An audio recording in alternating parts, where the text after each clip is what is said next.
కేసీఆర్ గారి నాయకత్వం, జై తెలంగాణ.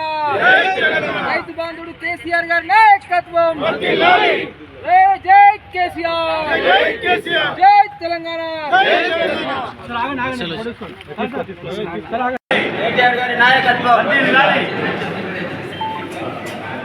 ఎల్లిన ప్రభావంతో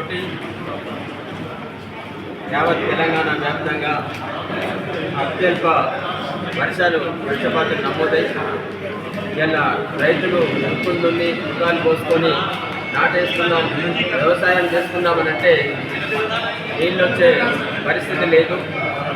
మరి ఆసియా ఖండంలోనే ఒక గొప్ప మల్టీ లెవెల్ లిఫ్ట్ ద్వారా నీళ్ళు ఎత్తిపోసే project Amalapuram project, Kaleshwaram project నిర్మించి తెలంగాణ వరప్రదాయంగా ఆ రోజు దేశమంతా కీర్తించింది.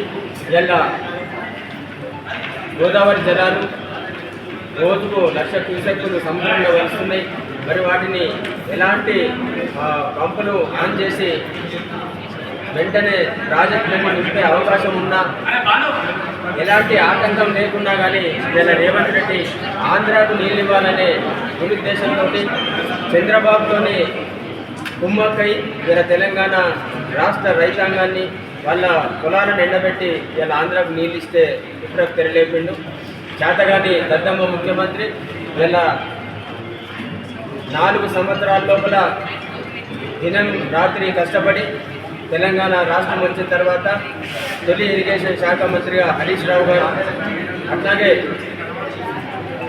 డైనమిక్ లీడర్ కేటీ రామారావు గారి, కేసీఆర్ గారి నిర్దేశకత్వంలో ఇలా కాళేశ్వరం ప్రాజెక్టు పూర్తి చేసుకుంటే రైతులకు నీళ్ళు ఇవ్వాలనే సోయి లేక మరి ప్రశ్నించిన హరీష్ రావు గారిని, ప్రశ్నించిన కేటీఆర్ గారిని మీ రక్తం తీసుకుపోయి పంటల మీద చల్లితే రైతుల పొలాలు పడతాయని చెప్పేసి ఇలా ఒక రక్త పిశాచిలా మాట్లాడుతూ ఉన్న రేవంత్ రెడ్డి మాటలను ఖండిస్తూ ఉన్నాం.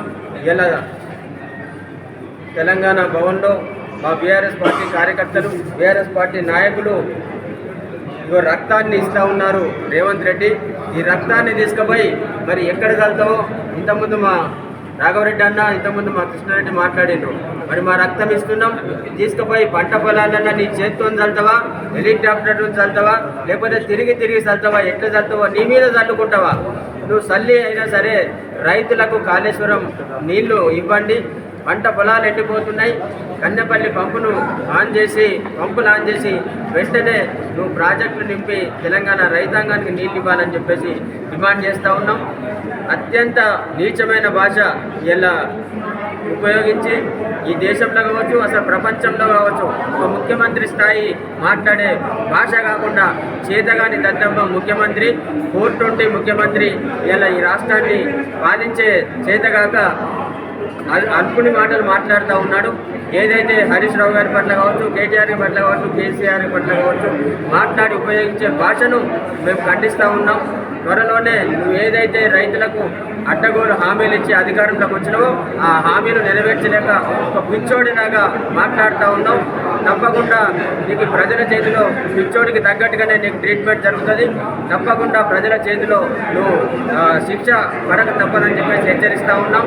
మరొకసారి ఖబర్దార్, నువ్వు నీచమైన భాష, తప్పుడు భాష, తక్కువ భాష మాట్లాడితే ఊరుకునే లేదని చెప్పేసి రేవంత్ రెడ్డిని హెచ్చరిస్తూ ఉన్నాం. ఖబర్దార్ రేవంత్ రెడ్డి, ఖబర్దార్.